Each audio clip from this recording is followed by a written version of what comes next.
Inulad kahapon ang ilang bahagi ng Bohol at Mountain Province. Walang humpay din ng ulan sa ilang lugar sa Aurora kaya napalusong sa baha ang mga residenteng bibili ng panghanda sa bagong taon. Narito ang unang balita. Kinailangan ng itulak ang ilang kolong-kolong at motorsiklo sa Dilasag, Aurora. Ang kalsada kasi roon, nagmistulang ilog na dahil sa rumagasang baha. May ilang sasakyan pa na hindi na kinaya ang taas ng tubig kaya binuhat na. Pati ilang residente, sinuong na rin ang baha para makabili raw ng ihahanda sa medianoche.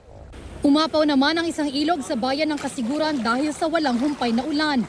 Pinasok na ng baha ang ilang bahay roon na umabot hanggang binti. Baas may itom. Tuloy-tuloy rin ang nararanasang pag-ulan sa malaking bahagi ng Socsargen.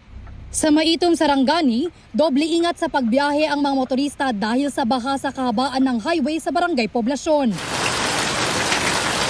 Masungit din ang panahon kahapon sa ilang bahagi ng Tagbilaran, Bohol, pati na sa Bontoc Mountain Province. Kahapon din sinimula ng clearing operation sa gumuhong lupa sa bahagi ng Tinok-Kiangan National Road sa Ifugao.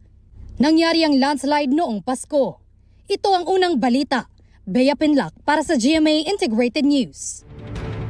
Gusto mo bang mauna sa mga balita? Mag-subscribe na sa GMA Integrated News sa YouTube at tumutok sa unang balita.